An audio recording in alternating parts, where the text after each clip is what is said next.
on.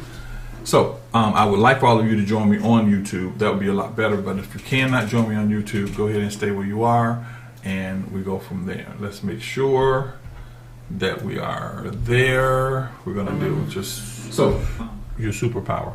Oops, got too loud. Okay, so hi guys, this is William Dallas. It says Truth and Perspective with Uncle Dallas Speaks. So today we're going to talk about a subject that I'm going to remain on. It's called Collision Course. For those of you that are part of the mentoring group, you already know we're talking about that. We're going to really dig into that. This whole month is going to be about Collision Course. And the reason that this month is going to be about Collision Course is because what's happening is in the next couple of years, you are going to collide, if you will, with new levels of your life and new things. You're going to collide, you're going to run into those things. And so I want to teach you how to be prepared for that stuff, because you have to stay off offense. And guys, I know, and we have people all over the world now, because we have Africa, we have France, we have people that are on TikTok, Instagram, YouTube, as well as Facebook. And I don't know where I'm going to do my Facebook Live. And I want you to understand that we are not in the world of attempting to be anything else other than what God called us to be. And the reason I say that is because a lot of people are living the offense of their life, of the defense of their life, instead of the offense of their life. Now, what's the difference? The defense of your life, I usually have a watch on. The defense of your life means that things are hitting you and things are knocking you down, and you're struggling to get back up on your feet because you're in the defense. You're defending your position, which is okay, but what you have to realize is that in the process of it, you are not really in the position where you need to be defending. You're actually in the position where you need to be offending. Now, what does that mean? That means that what you're doing in your life should not be a situation where you're waiting for things to happen. Now, what does that mean? I know there's this passage that says, wait on the Lord, be of good courage.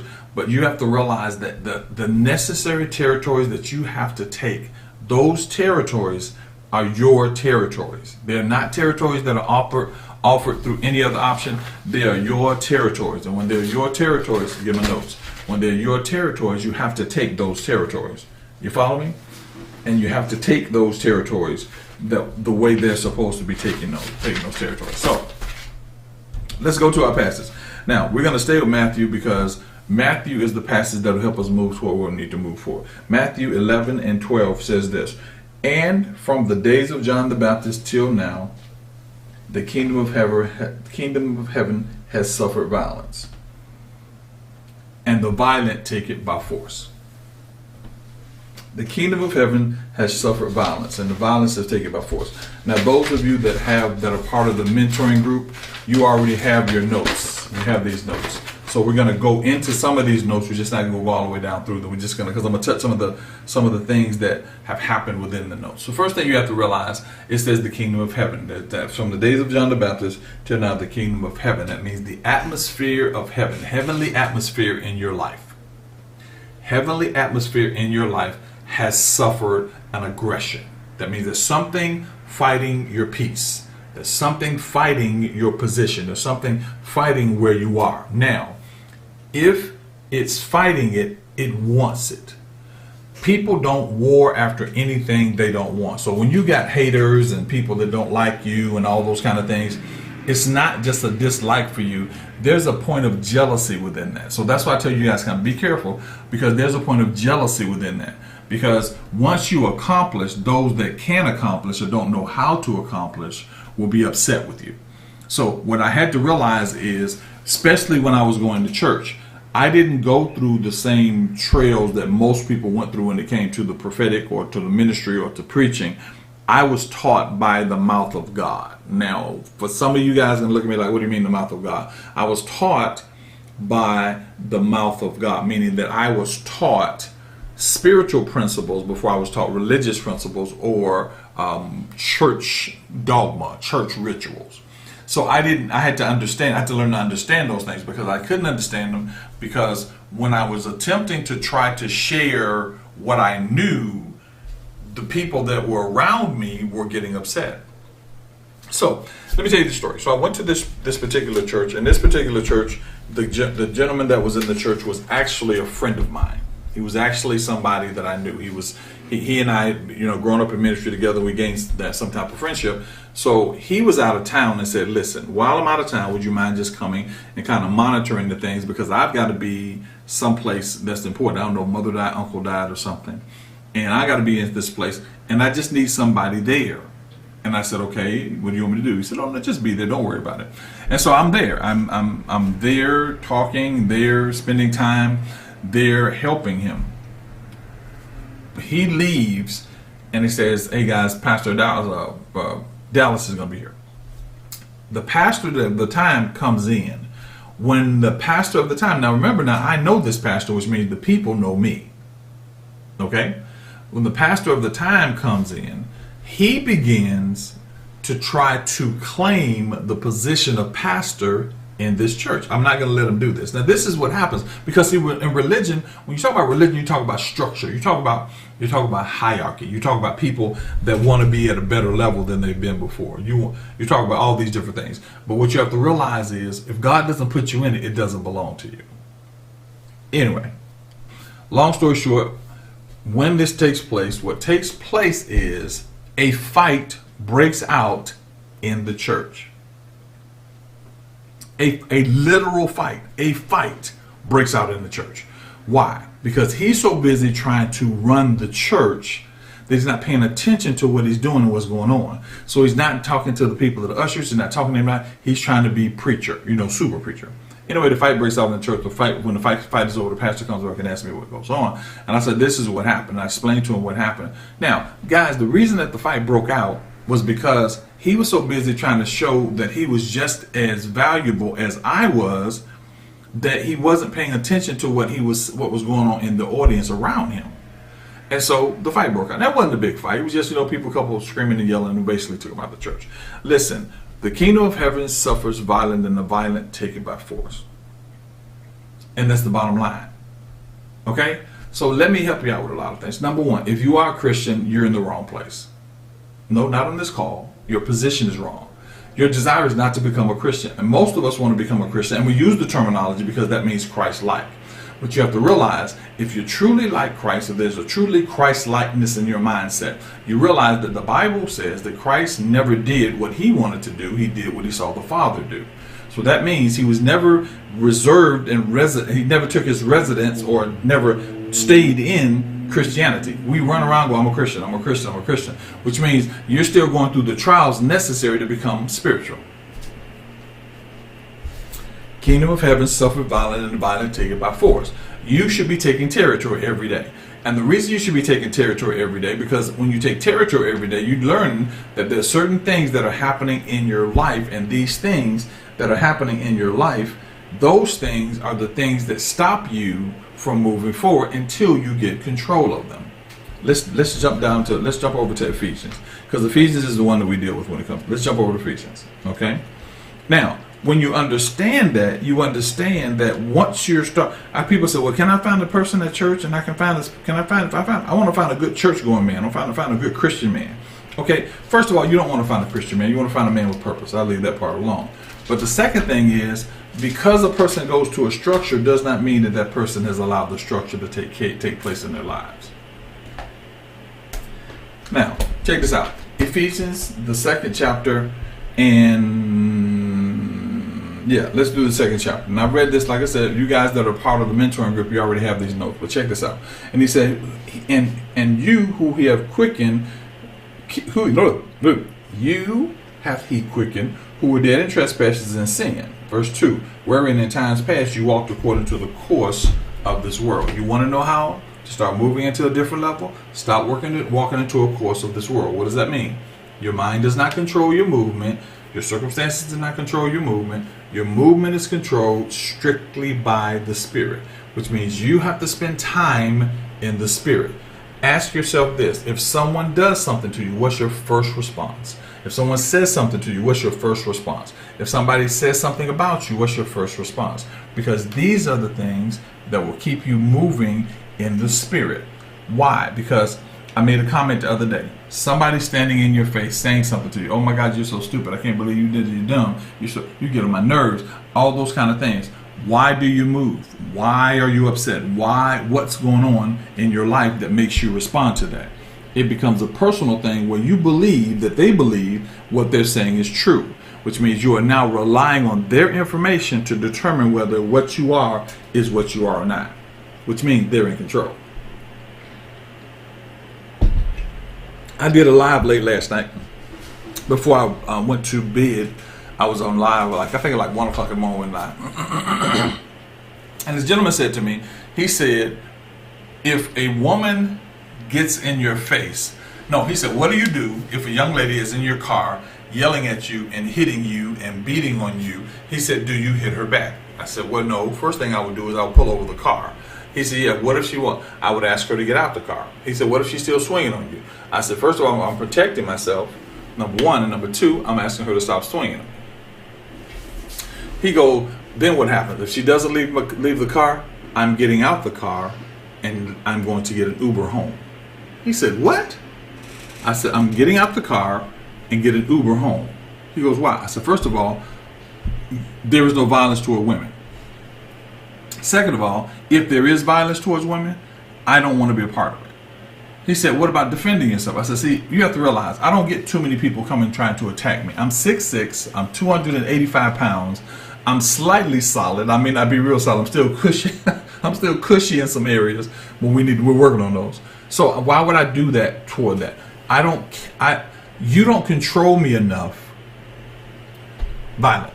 You don't control me enough to get me to do what you want me to do, especially if it's against the laws of my life. You don't control me enough to make me hit you. If I think to hit you as big as I am and as strong as I am thinking to put you down. Not just defend myself, not get you off of me. I'm thinking to put you down. So I have to consider the fact that I am huge and I am not going to be controlled to put down somebody or something that has nothing to do with my ability or has nothing to do with me. I'm going to get in the car and take an Uber home. I'm going to call an Uber. What is it? Call Uber and go, get back in the car. See, yelling doesn't do anything for me. Why? Because it does not affect my character. See, you have to let some things go in your life because these things that you are thinking or under the impression that they're part of your life, and these are the impression that you are making you something or making you valuable or showing you I ain't no punk. You are, because I just controlled you. I just controlled you. See, there is nothing that you have in your life that can control you. Everything in your life, you allow it to control you, whether you don't acknowledge it. Because right now in the United States, your agreement to something is simply not acknowledging it. And we don't know that. We think, well, I didn't ask for this. Yes, you did, because you never said you couldn't have it. You ever talked to somebody and said, you never said you didn't want it. That's what happens right now when you're in the country that you live in. So that means your appreciation or your acceptance is your silence. So you've allowed these things in your life. That's why it says the kingdom of heaven suffers violence and the violent take it by force. You've allowed this stuff in your life. And because you've allowed this stuff in your life, you've given rights to things that you don't want in your life. But that's why the Bible, now that's why I said we go to the scripture. Matthew said the kingdom of heaven suffer violence and the violent take it by force. So that means you can't sit on the defense. You can't sit on the defense. You can't be on defense. You follow me? You have to get off defense and get into the offense. You are on defense. You're sitting on the middle of the fence. You're just in the fence, on the fence, waiting for something to happen. Why? Because you're not moving. You have to get into the battle. And if you don't get into the battle is going to come to you, which means, check it out. If you get into the battle moves at the movement, at the level that you move. If you don't get into the battle, you're maintaining a position that you're fighting to get out of. If you get into the battle, at the level that you move forward is the level that you grow and the battle moves. But if you stay here inside the walls, you never move. You never really win. What actually takes place is you maintain a battle in this position. See, what you got to realize is when it says the kingdom of heaven suffered violence and the violent take it by force, you have to realize something. The kingdom of heaven is an atmosphere. Y'all hear me, guys? The kingdom of heaven is an atmosphere. And the kingdom of heaven is an atmosphere. Wherever you are, there is that atmosphere. Now, let me just mess up your world. It's okay. Let me sit up straight here. Isaiah said, I saw the Lord, he was high and lifted up, and his train filled the temple. I think it's Isaiah 1:6. I saw the Lord, he was high and lifted up, and his train filled the temple. Remember, I told you the perpetual laws, circumstantial laws. I saw the Lord, he was high and lifted up, and his train filled the temple. What you have to realize is, as God is in the Old Testament, he's giving you power in the New Testament. So when he was a place, that meant his train filled the temple, which meant his presence was there. So when you look over at Philippians said he gave you a name that was above every name when you made yourself of no reputation. So that means that every place that you go, the kingdom of heaven is in that place. The Ark of the Covenant, that's inside of you. You're now the Ark of God's covenant. I know, that's kind of crazy. Religion is not going to teach you that, because of what happens in religion. If you understand that your position is where the covenant is, you bring your covenant together to one building, and it gives power to the building. But the bottom line is, everywhere you go, the Ark of the Covenant is there. Do you know that when you go certain places, there are certain spirits and things that know you're there before you go? So when the disruption happens in the house, or even at Thanksgiving, when the disruption happens in Thanksgiving and all around you, did you know that 9 times out of 10 is something that's inside of you? If you keep drawing the same person, drawing the same situation, do you know that's something inside of you? That's inside of you. Because it draws, because it's connected to you. You are the kingdom of heaven. You bring the atmosphere of peace. If you don't, you've decided to not breathe the atmosphere of peace. Why? Because you're still stuck in your spirit. Still stuck in your flesh. I'm doing another class called Soul Ties. You're still stuck in your flesh. You're still stuck on what they did to you. You have remembered instead of dismembering. The opposite of dismember is remember. You have remembered this thing, and you've changed the atmosphere. So when you are showing up, the angels, everything spiritual you know is in that atmosphere. And those that come to you, close to you, are subject to that atmosphere. So it says the kingdom of heaven suffers violence, and the violent take it by force. So when you go to another place, there's already haters coming to that position. There's already haters. And I know we need to start teaching this as pastors, but we have too many pastors, not all. When I say too many, that doesn't mean all of them. We have too many pastors that haven't even learned it themselves. And so what they do is they teach you a skewed type of religion or a skewed type of belief that puts you in a position where you're still in subordination and a subordinate to them. You're not a subordinate to me. You and I are equal. There's no bond, no free. There's no Jew, no Gentile. There's no you. There's no male, no female. Spiritually, there is one thing: position. So when it says the kingdom of heaven suffers violence, and the violent take it by force, that means that wherever you go, that is where the kingdom of heaven is. You are the Ark of the Covenant. You are the perfect place. So if you go and your peace is not received, this is what the principle says: shake the dust. It's better for that place than Sodom and Gomorrah. But if you bring in the commotion and the confusion, you have every evil work happening when it comes to that. Have you ever thought about this? Try this. Get into your situation one time, and when things get crazy, just stop everybody and say, look, let's pray right now. Not a mad prayer, like, hey, you know what? I think I want to pray. Does anybody want to pray with me? Those that don't want to pray will leave. And all of a sudden, for some strange reason, you now have the peace. And you don't just pray a prayer. You unleash the presence that's inside of your life. You unleash the presence that's in your life. Why? Because you're on a collision course. Everything you do takes 2 things: sacrifice and movement. Everything. Sacrifice and movement. Somebody write that down. Everybody can write down. I want you to. I will make the sacrifice and I will make the movement. Somebody write that down. If you're on wherever you're, Instagram, Facebook, YouTube, TikTok, I will make the movement. I will sacrifice and make the movement, because this is the deal. Every area in your life that you want to be in a higher level, you have to make a sacrifice and you have to make a movement. Just do it. And when you understand that, that will put you in a position where you move better than you've ever moved before. I had to learn this. Because things had happened to me. People that I cared about were hurt my feeling. All these things. Come on, write it down. I will make a sacrifice and I will make a movement. Why? Because these things will change the necessary part of who you are. Follow me? Don't like water. You don't like water. Sacrifice. I'm going to sacrifice how I feel about water and I'm going to drink water. All of a sudden you changed it. Having a financial, I'm going to sacrifice something financially, then walk toward what I did the sacrifice for. And now, everything takes a sacrifice and a movement. The kingdom of heaven suffers violence. The suffers violence. So violence and the violent take it by force. So violence happened, sacrifices the violence, or sacrifices the aggression, sacrifices the move, and then take it by force means the movement. So now what you've done is you've sacrificed and you've taken a movement. Why? You have the power to do so. And you have the power to do it because what happens in your life is set according to the power of the inside and not the power of the things that's around you. A lot of us deal with the things that are around us instead of understanding our power. So he said, now the kingdom of heaven suffers a level of movement or a level of aggression. And only those that know that level and operate at that level can take the kingdom. So that means that your prayers in the morning, your meditation in the morning, all those things, they are necessary to keep you at that level of authority.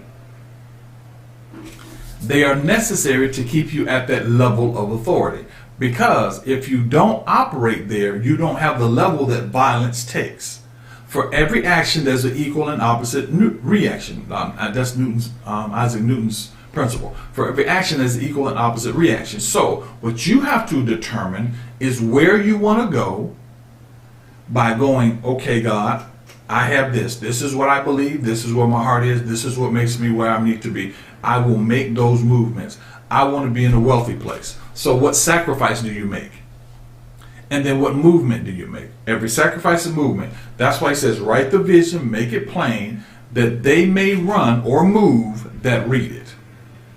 So when you look at it, you don't look at it from a standpoint of what am I going to do next? You look at it from a standpoint of I'm going to make a sacrifice and I'm going to make a movement. I'm going to make a sacrifice and I'm going to make a movement. I told my wife, I said, I don't think we should have everybody over here. I think we have a condo, and our condo has limited room. It's a nice condo. They sat on the porches, but it was cold, so everybody couldn't be on the porch. That has limited movement. And so now what do? My wife said, okay, we make a sacrifice. We don't have them in the condo. We have them in the meeting room downstairs. So we make a sacrifice for that. And once we make a sacrifice for that, then we make a movement. The movement was great. We had a wonderful Thanksgiving because every guys, please write that down. I'll make a sacrifice, then I'll make a movement. I will make a sacrifice, I will make a movement. And think about that. Build that in your character. Build that in your nature. I'll make a sacrifice, I'll make a movement. I talk to people about these couples. When I minister or coach couples, they have to make a sacrifice, then they have to make a movement. Why? Because the things you think are important are not really important to the movement.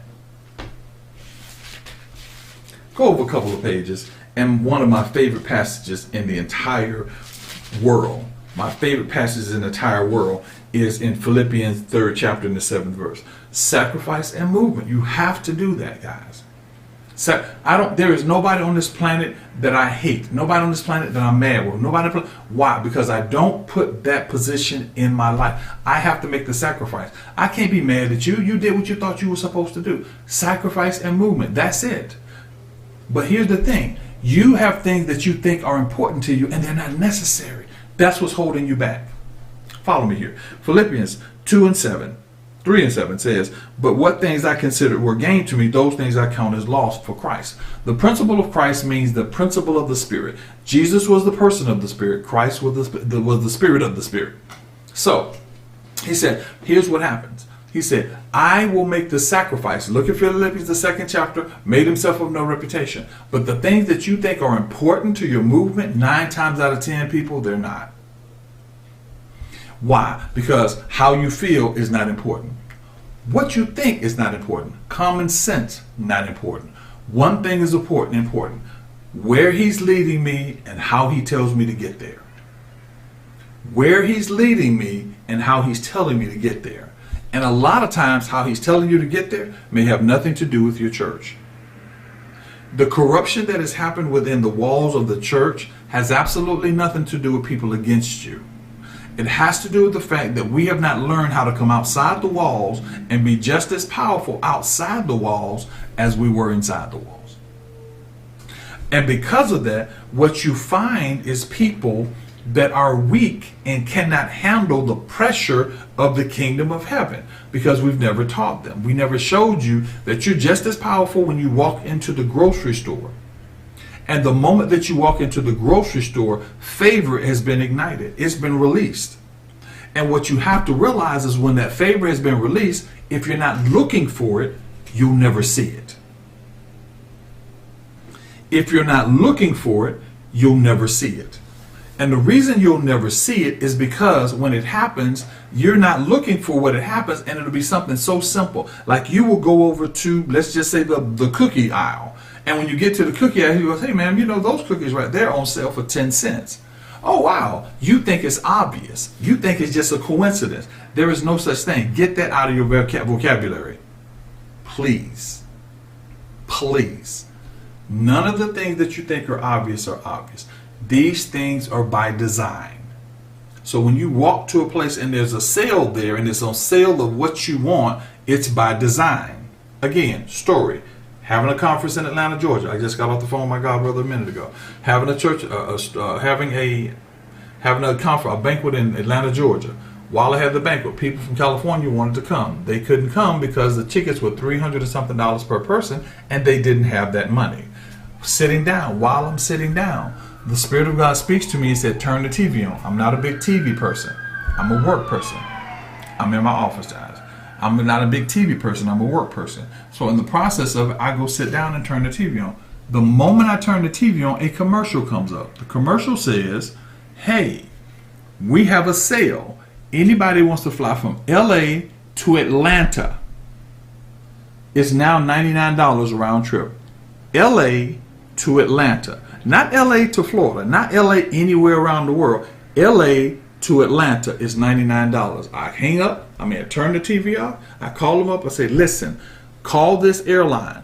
They have tickets from $99 from Atlanta, from LA to Atlanta and back round trip. $99. They call up. They get the tickets.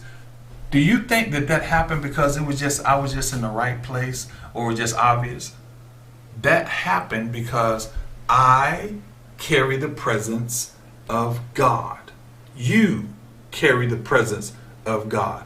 I pay attention. Now, the difference in me and you is I have been doing this for a long time. So I've learned, and I'm good at it, but I'm not a master of it. So I pay attention to every little detail of my life. That's what taking all thoughts into, bringing into captivity every thought. I pay attention to everything. I pray before I go. If I want to go get some new shoes, I pray about the new shoes. I don't pray that the price goes down. I don't limit myself to how I feel in my mind about what I'm doing. I pray that I get the shoes that I want. So I go. If the shoes are $100, I know that that's what God opened for me by my spirit, so the $100 won't hurt. You never move backwards if you're the kingdom of heaven. I'm going to teach you the lesson, the greatest lesson of your life. Never move backwards. If you've done it, it's done.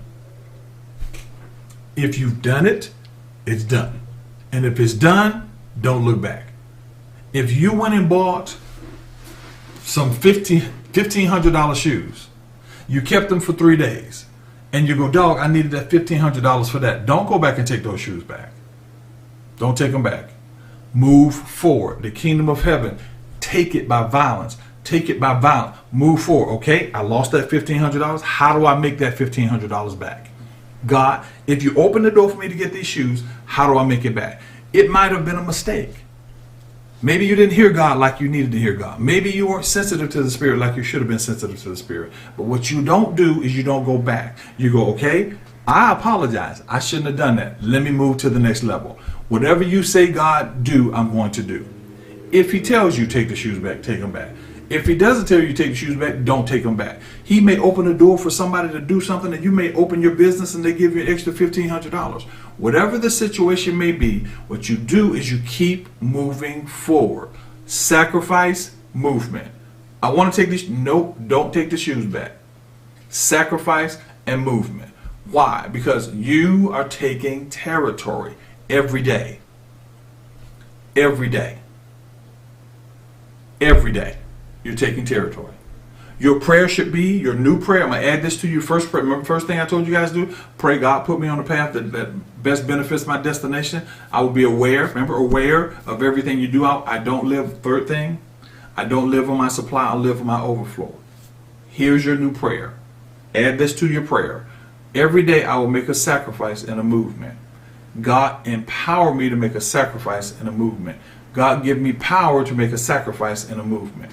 Why? Because you are moving. See, the areas that you're in right now have two purposes. Purpose number one, for you to fulfill why you were there. And purpose number two, that fulfillment prepares you to where he's sending you. Fulfill this, and he'll send you to where he wants to send you. What do you really desire from God? What are you really looking for from God? And why haven't you gotten it? You know why haven't you gotten it? Number one, you're in the process of getting there. And if you're not aware of the things that are around you, then you don't understand that he already is moving you in the area. God doesn't stop moving you because he doesn't like you or he's mad at you. God stops moving you when you stop moving. Some of you shouldn't be living in the cities that you're living in. You're single, you have any obligation. You have assigned certain obligations to yourself because my dad and me, my mom need me, my auntie leave me, my cousin leave me. All those things you say they need you, but you've stopped to say, God, what do you need? What do you need, God?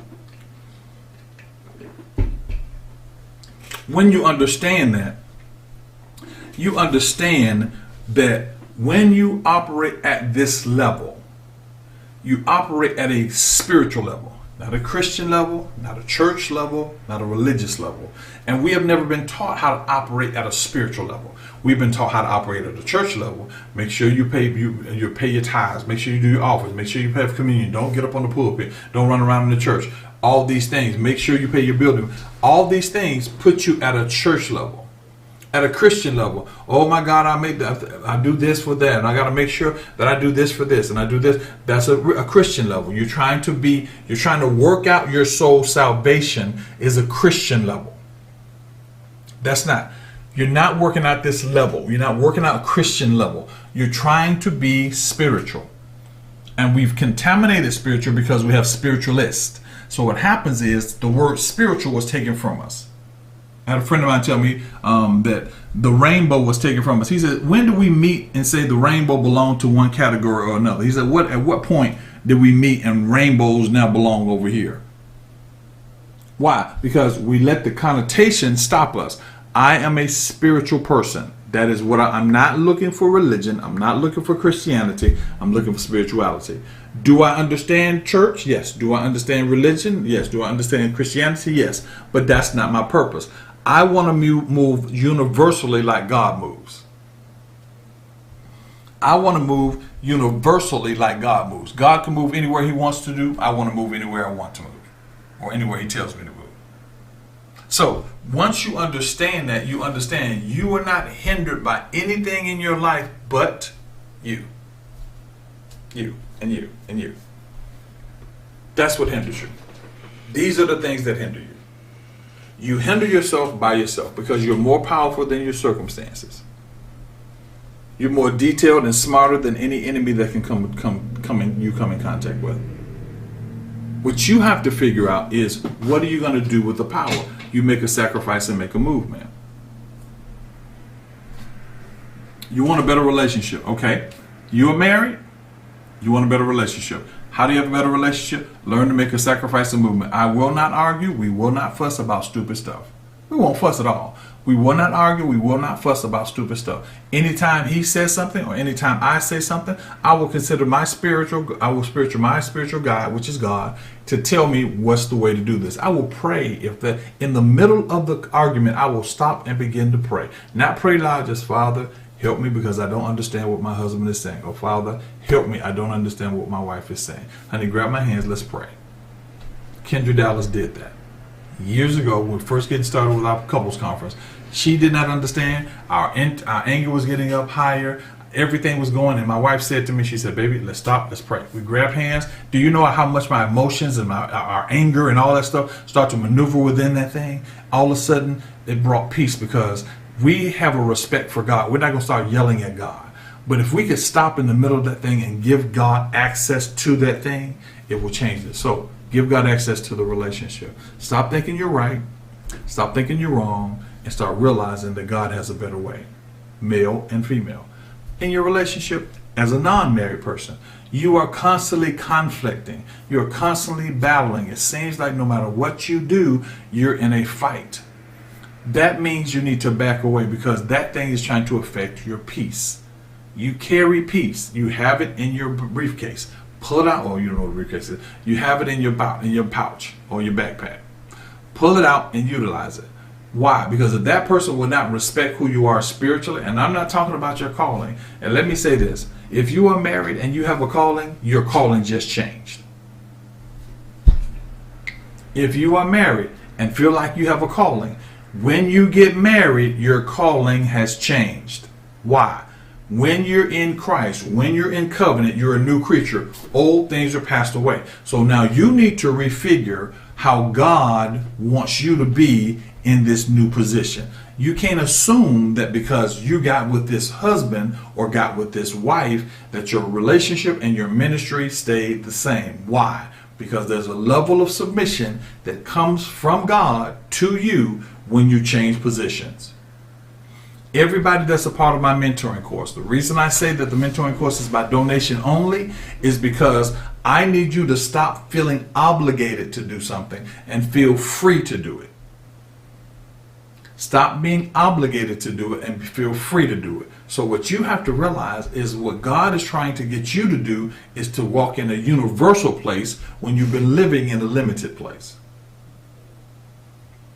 A universal place when you've been living in a limited place. And this is what's crazy about that. Because most of us think we're living in a universal place because we have the ability to say what's on our mind and say what we want to say. That's not a universal place. A universal place is when I feel like I want to go to Greece, God opens the door for Greece. When I feel like I want to go to Africa, when God speaks Africa, I open the door for Africa. I don't go, oh my God, they got wars over there. When God speaks it, it gives you the liberty to do it. So I sacrifice and I move. I sacrifice and I move. Wow. You guys can't see it. You guys can't see it. Dog it. I sacrifice and I move. I just saw an angel. I literally just saw an angel. That was crazy. You sacrifice and you move. Wow. I'm freaking out right now. You sacrifice and you move. Why do you sacrifice and you move? You sacrifice and you move because you have power to sacrifice and you have power to move. The kingdom of heaven suffer violence, and the people that have the category of violence, those that take it, they're the ones that take it. They take it by force. Now, let's go back to Ephesians because there's something about Ephesians 2 I want you guys to see, then I got to get out of here. Like I said, all my mentoring people that are part of it, you already know what I'm talking about. And I think it's in the 8th verse. Let me see. Yep. No, it's in the 6th. It's in the 6th verse. Ephesians, the 2nd chapter and the 6th verse. I want you to see this. Pay very close attention to what I'm about to share with you. Okay? And it says, let's do 5. Even when you were dead in sin, when you were dead in sin, he have quickened you together with Christ. By grace are you saved. Verse 6 is the one we're concentrating on. And have raised us up together and made us to sit together in heavenly places with Christ Jesus. Spirit of Christ and the person of Jesus. The spirit of you and the person of you. You're seated in heavenly places. Made you to do that. He has made you, created you, made you. You're designed for this seat. You're designed for this seat. Why haven't you sat in the seat? The reason you've not sat in the seat is because you didn't know the seat was there, number one. And number two, all the things you feel in your mind, in your spirit, all those things you feel, you think have more value than the Spirit of God. And because you think that, you discount your ability to go to the next level by how you feel about the next level. Do you know some of us feel like it's polite to do certain things? If you're working a job and all of a sudden the Spirit of God tells you in that job, okay, I need you to go to another job and I need you to go tomorrow. I need you to go tomorrow. Get up and go to the job. Well, I got to get them 7 days notice. Yes, you do. You have to give them 7 days notice because that's the law. But if God tells you, I need you to go to Africa and get a job, and you're going to say, well, I can't go with this because it's 7 days. I got to give them 7 days notice. Well, you got to obey the laws of the land. Okay. Let me help you out with that. The laws of the land are not the laws of man. We think the laws of man and the laws of the land are the same thing. There are laws of the land that man has set, but the laws of the land and laws of man and laws of the land are two different things. I'll teach you about that some other time. So if he tells you to move, this is why you stay connected to the Spirit. If he tells you to move, that moving is set according to a timing. So he says, I need you in Africa by November 3rd, by November 29th. I need you in Africa by November 29th, which means that's in 3 days. In 3 days. So that means that in 3 days you need to be in Africa.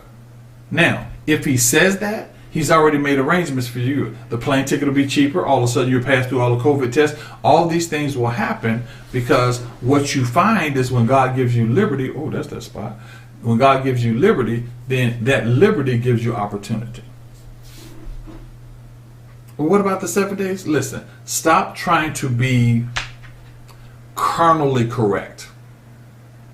Stop trying to be carnally correct. Don't walk to the course of this world. Walk to the course of God. Why? Because when you walk spiritually, he'll handle your lightweight, as my dad used to say. He'll take care of your lightweight. Why? Because you are being positioned for greater than you've ever been before in your life. You're being positioned for greater than you've ever been positioned for in your entire life. And so what your job is to do is to get into that position. Plain and simple. Get into that position. Once you get into that position, you begin to see things move in your life that you've never seen happen in your life before, that you've never seen going on in your life before. And God will show you some of the greatest things you've ever seen. Why? Because you make a sacrifice, you make a movement, and God will bless it. One plants, sacrifice. One waters, movement. God gives the increase. Reward. All right? Okay. All my people on YouTube, I love you very much. Make sure you share this video. Watch the video over and over again. Get everything out of it. Make sure you like this video because liking helps the algorithm. Make sure you subscribe because I'm going for 10,000 subscribers by the end of the year. 10,000. So that means I need about 1,000 more. So make sure you do that. And we will see you on, what's today, Friday? We will see you, Mr. and Mrs. YouTube. We will see you guys on Monday. All right. I love you. Thank you very much. YouTube. Thank you very much. Facebook and YouTube. Thank you very much. Watch these videos over and over again. Get the revelation out of them. And we'll see you a little later. I'm now going to do my question and answer on my Instagram and my TikTok. So if you are available on those two platforms, I'll see you on those two platforms a little bit later. All right. Talk to you later. God bless you. It's Uncle Dallas. Peace.